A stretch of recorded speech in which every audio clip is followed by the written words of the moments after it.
Good morning, everyone. So I just continue the story on the fishing load system from Dr. Chan Bonjet. So I try to look at the success and sustainability of community fishery in the Tonle Sap after fishery reform. We know that in 2012 we removed all the fishing load system in Cambodia, and there are a lot of questions regarding the role of community fishery. So for all, I would like to thank Dock Size project to provide the mobility in last month in Nong for me to work on this research. It's not finished yet, but it's just preliminary result. So I would thank key contributor, Professor Patrick Guillotros, University of Nong, and Professor Thomas Valle, also Professor Dewan Hassan from Southern Myanmar University, and also Dr. Peng Pun Ngao from Fishery Administration, and Professor Robert Pomeroy from University of Connecticut, USA, and Professor Swan Lake from University of Toulouse or Post-Base. I think all of them have contributed at different level in terms of data analysis, sharing idea for this. So, more of previous research try to look at the success and sustainability of community fishery or community-based organization from the qualitative perspective. So here I try to look at to evaluate the success from the quantitative analysis. So I use various methods to try to answer the question: what are the key success factors of the community fishery? So I just give a bit of background of the Tonle Sap. So as we already know that Tonle Sap is connected to the Mekong River, and the water inflow to the lake from the Mekong River is 53%. And its size is about 5 to 8% of Cambodia's total land area, and about half of Cambodian population directly and indirectly depend on the fishery resource from Tonle Sap. And in Cambodia, fish supply about 80% of animal protein, and majority come from the Tonle Sap. So when we look at the economic figure, the income from capture fishery plus aquaculture, so account for about 10% of GDP, it's quite high. So however, the Tonle Sap is more vulnerable to lack of access to land, low-level education, and limited livelihood option. And there are some vulnerability. For example, it's very vulnerable to the change in the Mekong River, and also the lake itself, and also about the agricultural expansion and private irrigation system installed along the Tonle Sap that also affects the fishery resource there. And other regard the upstream dam development along the Mekong River and increased population plus the climate change issue. So because all these concern, the government started fishery reform. We have several steps of fishery reform, and the idea of fishery reform is that the need to safeguard fish stock and to ensure food security. And because there is a conflict, as Dr. Chan mentioned earlier, is that between the family scale fisher and the fishing load operator. So in Cambodia, as defined by law, community fishery is the co-management institution. So it's like a partnership between the people and the government that represented by fishery administration. So in 2012, there are some management change. In 2012, all the fishing load system are removed, and in Tonle Sap, I think 35% are rearranged to conservation area, and the rest are to open access.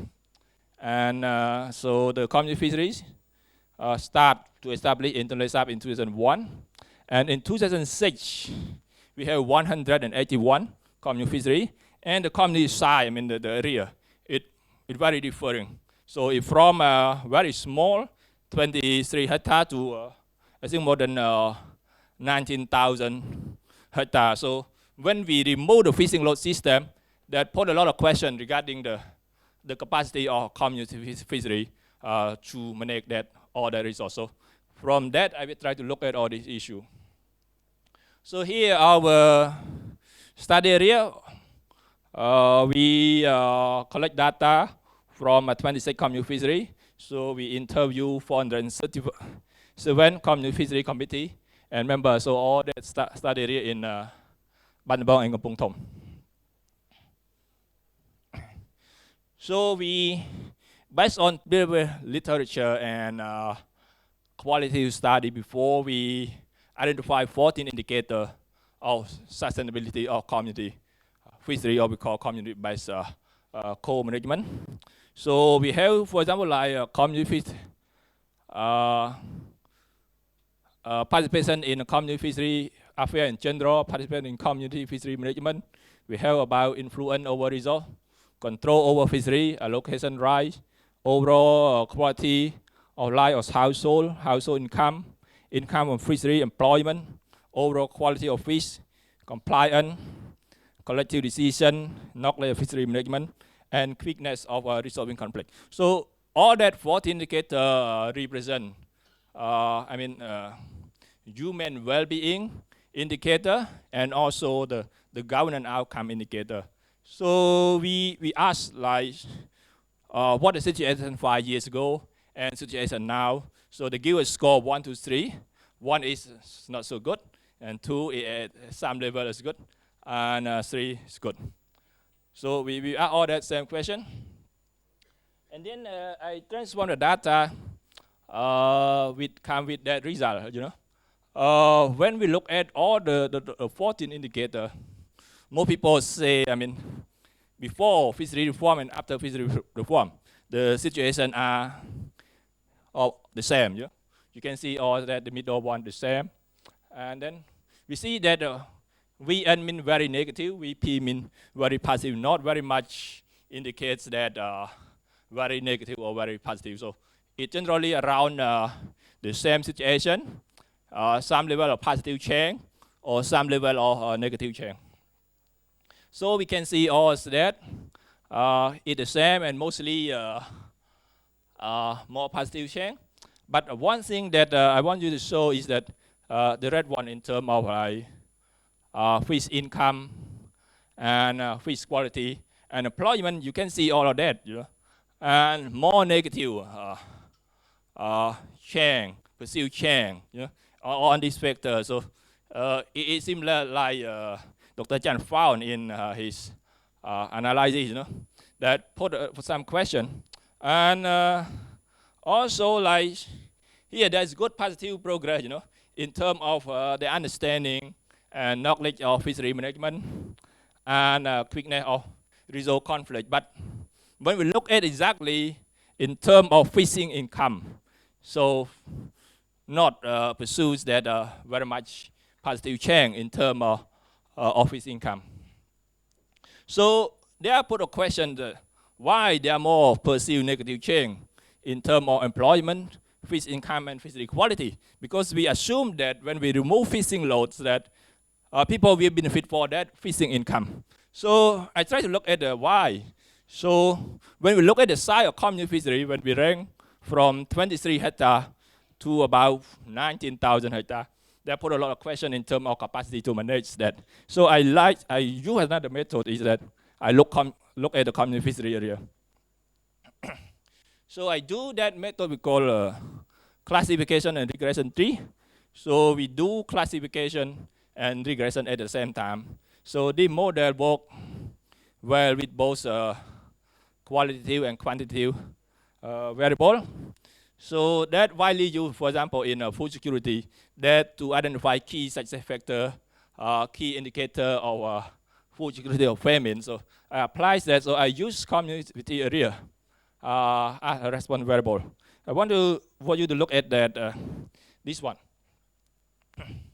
So the size in Tonle Sap is that 2,310, the good size of community fishery area. If smaller or larger than that, it's not good because it's not provide, more positive benefit in terms of that. So when you look at here, you know, like for this line, like here, for example, fishing ground, that will show that bad's good, salmon very good.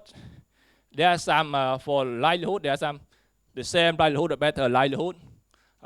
Fishing ground, I mean, they pursue that they get a better access, like a fishing ground. They are positive income chain. So when you look at the small one, like here, we all the same lines, but when look at income, no income chain. Because, I mean, the size is too small for the environment benefit for the people to benefit on that. But when we look at the size, the biggest one, here, 15, the average size, 15,000, we can see that the fishery condition is very bad. You know? Benefit sharing, there are no benefit sharing at all. So all of these figures are similar thing. So the best size in Tonle Sap is that 2,300. There are two options, whether you revise, I mean, reform the size or you provide as no result to build the capacity of community fishery. Otherwise, I mean, people will not benefit from that. I do another analysis. I use principle common analysis to see whether among 14 indicators, there are any association between each 14 indicators. So from the PCA analysis, when you see here, all these, I classify as a governance indicator. From here, like household income, physical income, life quality, I classify it as human well-being. Because to me, I suppose that there are some association, you know, between one or two of the human well-being indicator with the government indicator. But actually, it's just like very different, no independent from each other, no close association. So it put another question is that community fishery is good or not? Is that the government issue? So I do one more analysis is that I look at the specific role of community fishery committee, whether there is any impact on that human well-being indicator. So it is the result of a regression analysis. We have several steps. Finally, we identify 5 indicators. One is that better fishing ground, better livelihood, income chain, positive income chain, share benefit, and better fishery condition. We want to know that what are the function, each function of community fishery committee could have effects on this human well-being indicator and fishery condition indicator. So when we look at that, we can see the results that, for example, here, when the committee development network, I mean that they build partnership with various institutions, there is some all significant can affect on the fishing ground, livelihood, income, and share benefit. For example, if they regularly meet, I mean they come to work, not just stay at home. Yeah? So when they come to work, there are positive change in terms of positive effect on the livelihood and income chain. When member are able to examine the financial statement, there are positive effect on the benefit sharing. So all these functions shows that if we ensure the functional of the community fishery, they are exactly the benefit, I mean the positive effect on all that point. Yeah?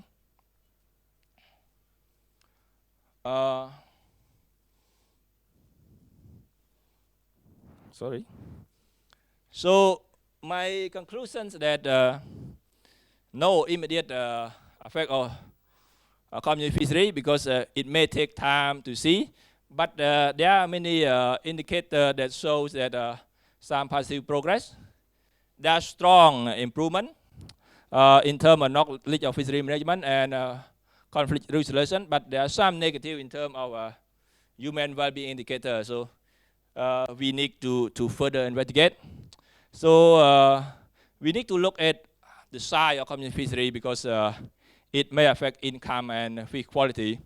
And one more thing is that the fishery issue is that it's more than, I mean, the role and responsibility of community fishery, the issue of climate change, environmental issue, economic growth policy, dam development, you know, that could affect the fishery resource. So it's something need to be a more coordinated function in terms of the water and fishery resource management in Tonle Sap. And to me, I still support the role of the community fishery, because community fishery is the learning process, you know. It takes time for the community fishery to grow, to take a positive shape. So as you see from the regression result, when they work, there are positive impact on the human well-being indicator. It just matters that whether we continue to strengthen the role, provide the resource to support them, because when we ensure that they are well functioning, positive result promise. Yeah, thank you.